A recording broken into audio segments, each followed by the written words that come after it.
Now I would like to invite Dr. Thushara Rodrigo to say a few words about his late uncle and aunt, Tennyson and Vinitha Rodrigo. Professor Ajit Dialvis, the trustees and the advisory committee of the Tennyson and Vinitha Rodrigo Trust, and family and friends. Chanuri and I are delighted to be here to get involved with the inaugural oration to celebrate two exceptional people, Teni Mama and Vinitha Nanda, who played a pivotal role in my development and who shaped my destiny. All of you who are here would know him. People who have known him would have called him Tennyson, Tenny, Tennyaya, Uncle Tenny, Mr. Rodrigo, in different ways. And all of you here would have seen one or two, three aspects of my uncle. But I had the great fortune of a ringside view of this very complex man. I came to Teni Mama and Vinitha Nanda when I was 4 years, and I stuck on until I got married and left them. And during this time, I was under the intellectual shadow of Teni Mama, and I was encompassed by the love and concern and affection of Vinitha Nanda. As Devasiri Ayya said, Teni Mama had a deep love for Western classical music. People who have read his articles, his review articles on Western classical performances, were enthralled by his English because most of the technical details were beyond them. People he always, after writing something, emailed to me, and they were just gems. And my friends that shared this, they said, the English is fantastic, but we just can't understand, because it was the depth that he went to in discussing performances. Therefore, whenever there was a classical Western performance in Colombo, he was invited. And when I came to them at about 4 years, this 24/7 playing of classical music was a bloody karachal. I used to hate it. But with time, with passing years, I developed and cultivated a love for classical music, and I am now hooked to it. And I work in my office 24/7 with classic FM playing, and that soothes me. We played this, he had this supreme music system so that not only us, but the whole of Charles Drive heard his classical music. And there was Lady Rajapaksa listening to her music from the balcony, and she would phone, Tennyson, what was that you just played? Was it Mozart 3rd Symphony or the 6th?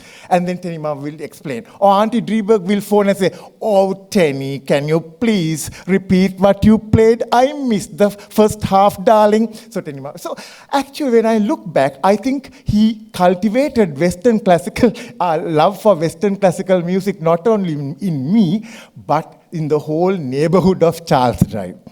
And also, something that you don't know about him is that his deep understanding and love for Sri Lankan and the Hindustani music. Did you know that he had a very close association with Ananda Samarakon, who is the composer of our national anthem? He and along with my uncle, late Patrick, were members of his orchestra, and my mother was in the choir, and they were the team that went to compete for the national anthem in a very newly developed Ceylon, independent Ceylon. I think it would have been Ananda Samarakon wrote this prayer for this country in 1940, and then it was selected as our national anthem, I think 49 of 50. And Amma is the only surviving member of that choir to date.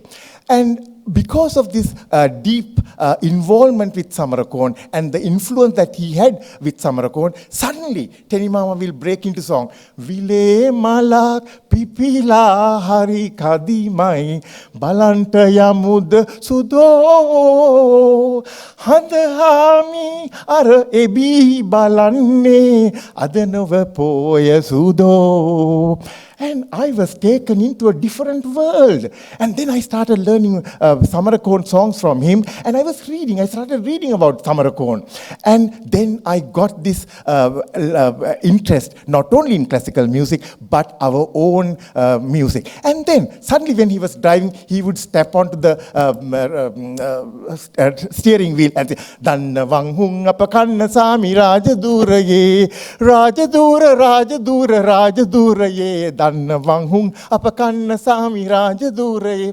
Or the more melodious, more melodious from other, these are the Nurti songs from the Tower Hall plays. Now, Tenny Mama, during the 50s, was part of the Kalaguru J.D.A. Pereira's orchestra. J.D.A. Pereira was the first Ceylonese principal of the government music college, which was known as Haywood, down Horton Place. And while being in the orchestra, he saw how certain scenes were enacted. And he told me during 50s how the severance of Sangabodhi's neck was shown in Siri Sangabo in the play of John De Silva's play, Siri Sangabo. So this was beautiful to understand. And then once again, I learned Tower Hall songs from him. And he was happy to sing Nurti songs with me, like he just used to tap onto the dining table and we used to break into Nurti songs. And then another thing that you might not know is that he was the prodigy of Visharada Lionel Edirisinghe. Lionel Edirisinghe was another principal of the Ceylon Music College down Haywood. He came from Bath Kande, and when he came, Tenny Mama was played the violin under his baton. And years later, during the evening of Lionel Edirisinghe's time, he asked Tenny Mama to document all the music instruments from the Hindustani instruments that he owned, and he bequeathed it to the Colombo Museum. So I remember Lionel Edirisinghe and Auntie Nalini coming and doing all this. So this is music. And this is, you must remember, it's Eastern and Western music. While Tenny Mama had this influence on me, Vinithananda, who had a deep understanding on the Sinhala culture, because she was a product of Peradeniya University during the golden era, where Siri Gunasinghe and Sarat Chandra held roost, exposed me to the beauty of Sinhala theatre, dominated by Sarat Chandra, Henry Jayasena, Sukata Bahadura De Silva. We all went to see these plays, and also she exposed me to the Sinhala, classic Sinhala cinema of Lester James Peris and Dharmasena Pathiraja. Also, Vinithananda got me to read not only English classics of Dickens and Bronte and Shakespeare, but Martin Wickramasinghe, W.S. Silva, and the great Sinhala authors. So you can see, when growing up with these two people was like being in Tagore's Santiniketan.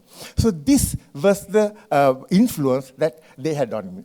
And also something, leaving culture aside, Tenny Mama, as Deva Siriya just said, had deep he had dreams for a modern Sri Lanka. He decided the color and the shape this modern Sri Lanka should be.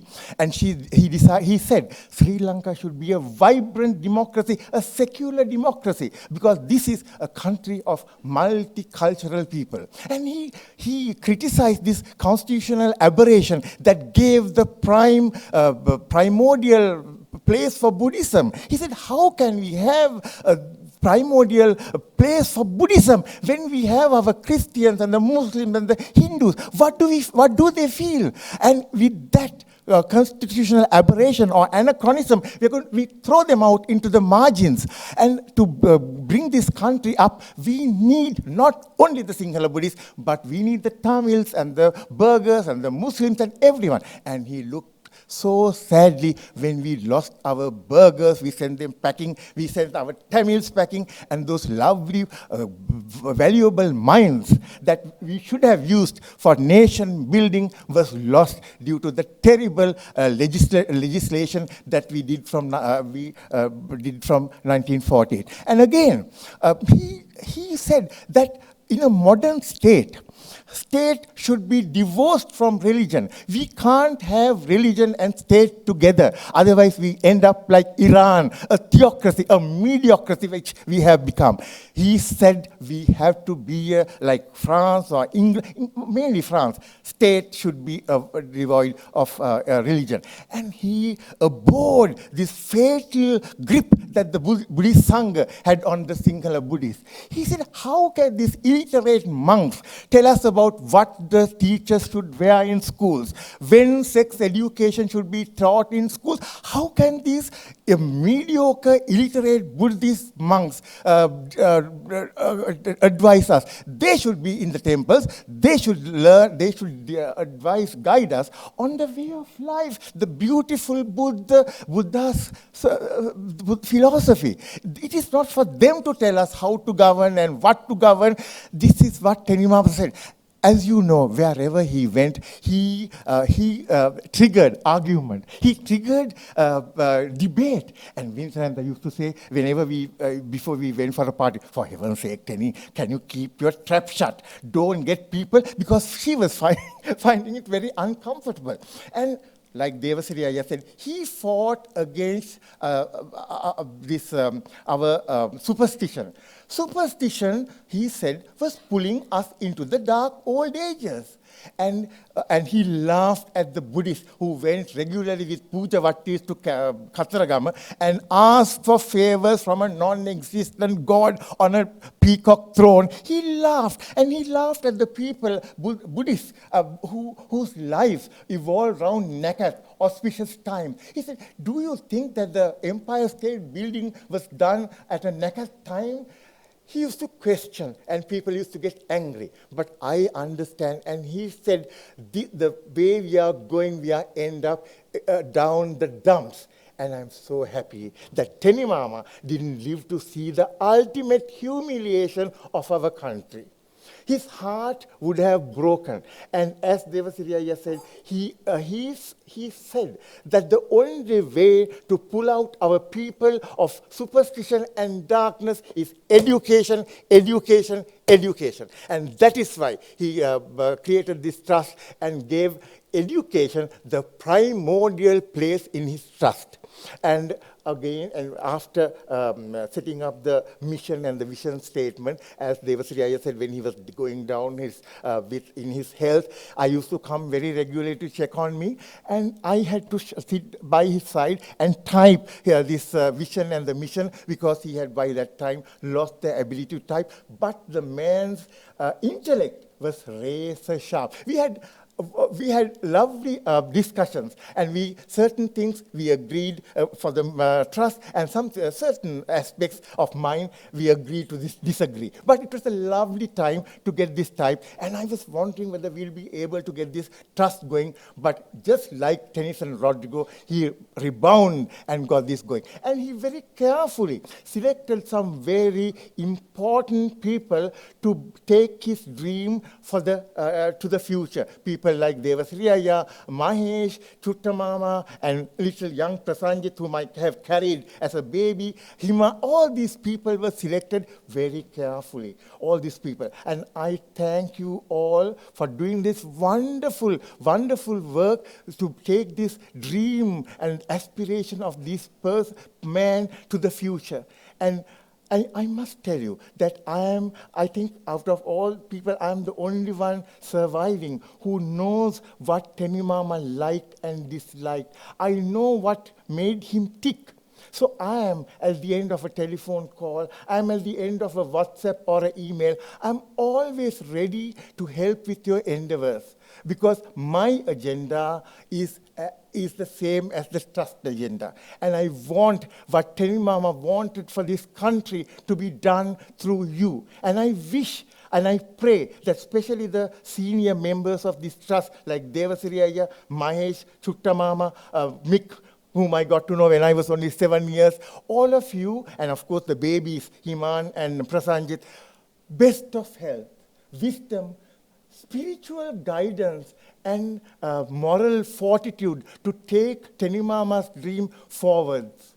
And I thank you all, and on behalf of Tenimama and Vinitha and our family, I thank you all for getting together to celebrate the wonderful life of two exceptional beings. And I once again tell who played a pivotal role in my development and who shaped my destiny. And I wish all of you, may all of you be well and happy.